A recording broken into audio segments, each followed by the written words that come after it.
It was the end of April, and I was moving out of my home in Chicago all the way to Nevada. I hired a company to take all my boxes and ship them to the new house, just to make it a little bit easier on me. I wanted to take a road trip down there and stay at some hotels or Airbnbs on the way and just relax for a few days.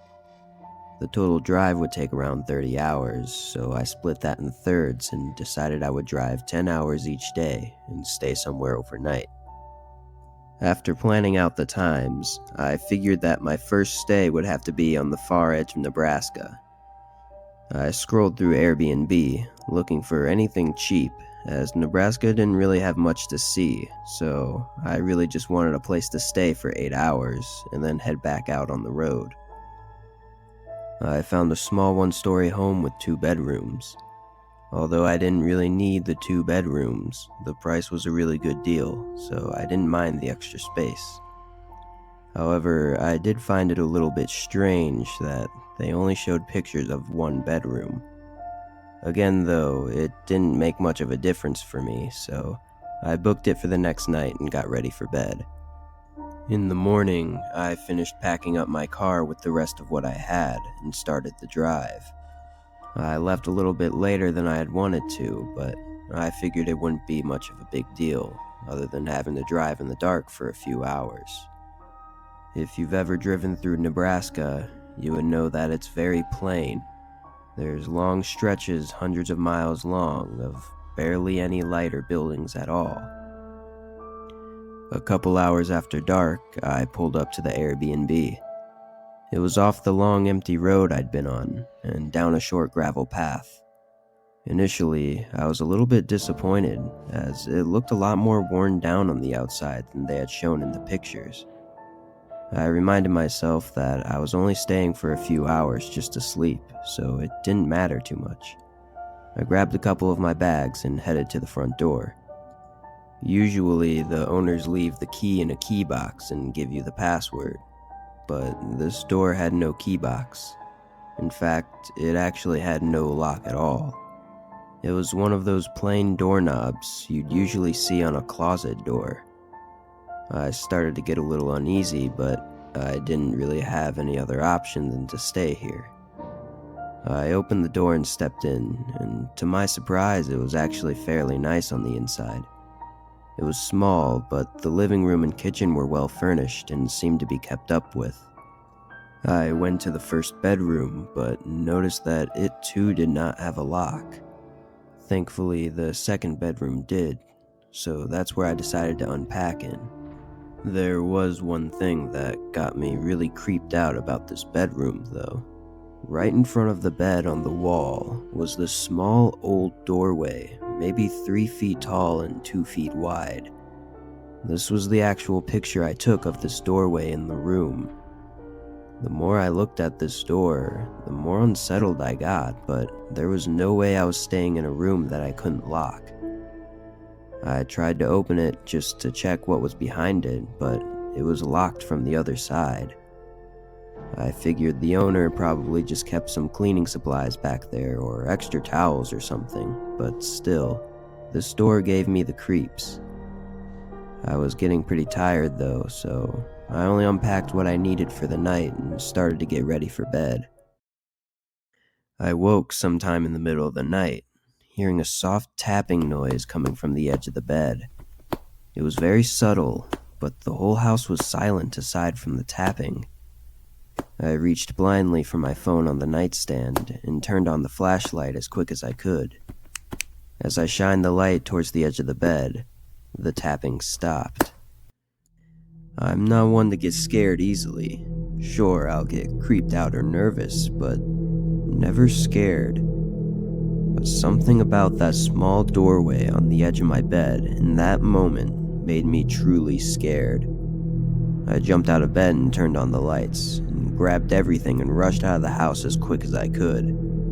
It was still really dark outside, and I couldn't see much, but as I was backing my car out of the gravel path, I swear I saw a man lying on the ground behind the house. I drove down the road for probably 30 minutes before pulling over and texting the owner to tell him that there might be someone in his house and to call the police. I continued down the road for a couple hours until I found a small town, and I parked in a grocery store parking lot just to get some sleep. I still don't really know what happened at that Airbnb, but the creepiest part was that when I checked my phone in the morning, I saw my message had been read just a few minutes after I sent it, but the owner never responded to it.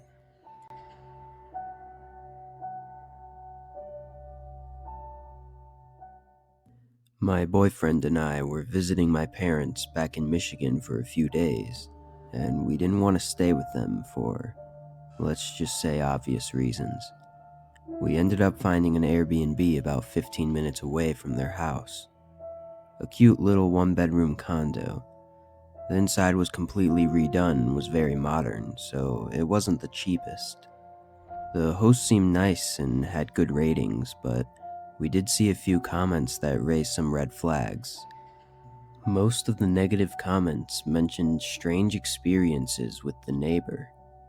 Now, I've had some crazy neighbors, so I'm not one to judge.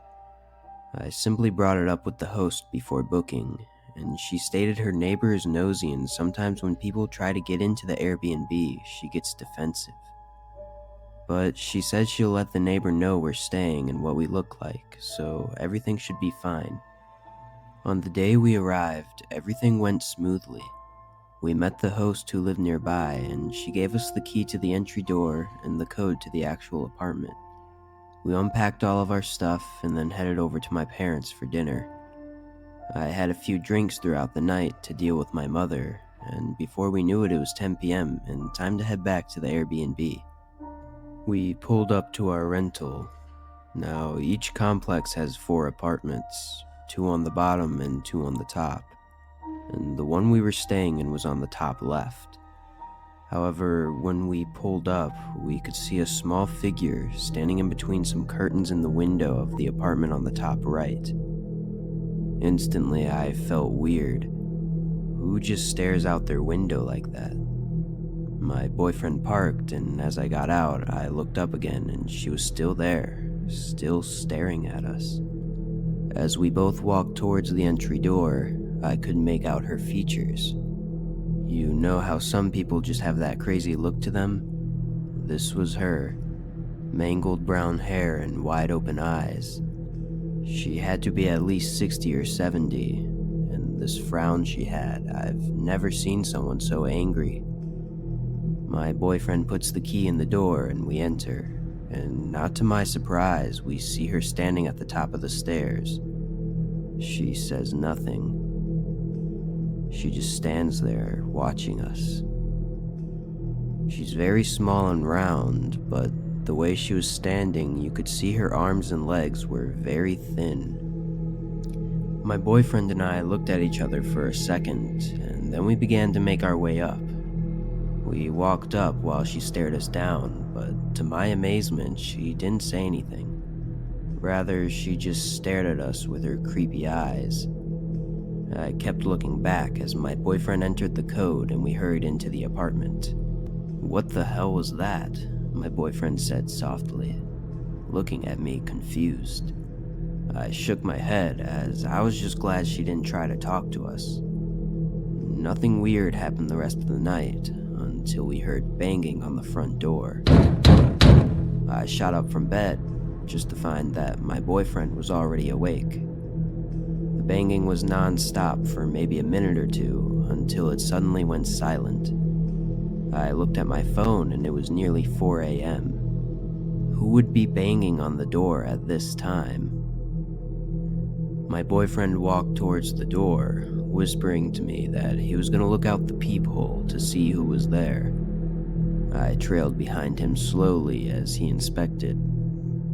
He looked back at me and was clearly confused. He then opened the door a little to look around, and I heard him gasp. "What?" I whispered, and slowly stepped towards him. Laying on the welcome mat outside the door were 3 dead rats, and they looked completely gutted with only one of them still having their head attached. He closed the door and we both agreed to contact the host later that day. I tried my best to sleep, but the images of those rats kept replaying in my mind. After a while, I looked at my phone and it was 6:30. Accepting the fact that I won't be able to get any sleep, I got up to make coffee, and as I did, I heard the neighbor's door slam shut. I looked out the kitchen window, which overlooks the parking lot, and hopes to get a glimpse of the crazy lady. And there she was, standing and staring at our parked car. Not even looking at what was inside, she was just staring at it. She looked so focused on our car for the longest time, and then she slowly turned her head to look directly at me. I jumped back a little bit and immediately heard her shriek, this horrible blood-curdling shriek like she was being attacked. My boyfriend ran out of the bedroom, obviously alarmed, and we both looked out the window again. The neighbor was standing there, holding her head, screaming at the driver's side window. She grabbed the top of the car and started banging her head, screaming things like, "They never leave, when will they leave, and why do they keep coming?" I started recording for insurance purposes, and my boyfriend called the police and then the host. By the time the police had shown up, she was laying on the ground next to our car, which had very little damage considering what we just witnessed. The host profusely apologized and said that this had never happened before and refunded our entire trip. We got to see the lady taken away in handcuffs, though it took her a while to comply. We never found out what was wrong with her, but my theory is something just snapped, and we just happened to be the ones that were there when it happened. But I do know that you should take every review into consideration when booking an Airbnb. Every single one.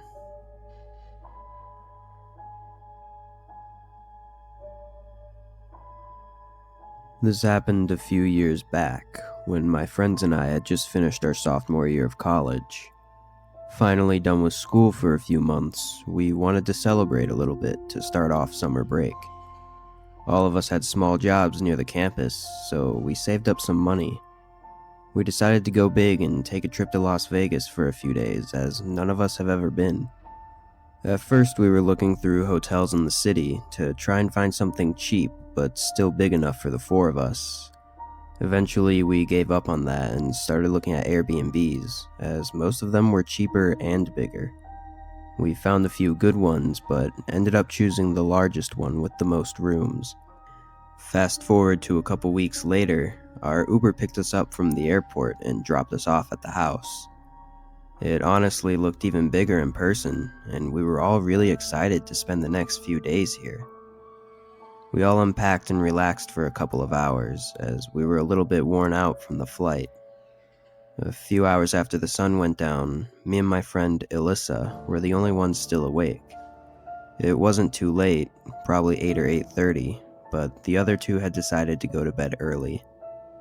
With nothing really to do, Alyssa offered to take a walk outside and explore the neighborhood a little bit. I agreed, eager to see the unique homes. I should mention, our Airbnb was a pretty nice house, and the neighboring homes were really nice too. This definitely wasn't a sketchy street or anything, so we didn't even really think twice about going for a walk around. We headed outside and down the street. After passing 6 or 7 houses, the street took a sharp turn and connected to another crossing road with homes on the side. It was strange though, as these homes were nothing like the ones we just walked by on our street. These were basically run-down shacks. And I don't mean to be rude or anything, it was just really strange to see such a sudden change in homes after only turning the corner. We continued on a little bit, noticing the broken windows, missing mailboxes, and even worn-out vacant signs on a lot of the doors. One of the houses even had a sofa chair right in the middle of their front yard with rips and stains on it. We agreed to take the next turn towards our Airbnb and head back. But a couple minutes later, we saw a small SUV coming towards us from down the road with its headlights off. As it got closer, it began to slow down and eventually stopped right next to us. An older woman, probably 50 to 60 years old, rolled down the window and with a big smile said, "You two are such a cute couple." She was making really weird, jerky motions with her head in her arms and was just acting really strange. I replied, "Thank you," as to just end the conversation quickly and get her to leave. Luckily, it worked. She continued down the road, and we did as well in the opposite direction. After a few minutes, we found the next turn and got back to the street with our Airbnb. We were both really shook and creeped out by the whole situation and just wanted to get inside and forget about it. But just as we got to the driveway, we saw the old lady's SUV turn down our road and start heading towards us again. We were halfway up the driveway when she stopped right in front of the house. But this time it was a little different. She just looked at us. She didn't say anything or have any emotion in her face. She was just staring. Alyssa hurried inside, and I quickly followed. I heard the car continue back down the road as I was closing the door behind us. We stayed up for a little bit longer, locking all the doors and checking the windows to make sure she didn't come back. After an hour, we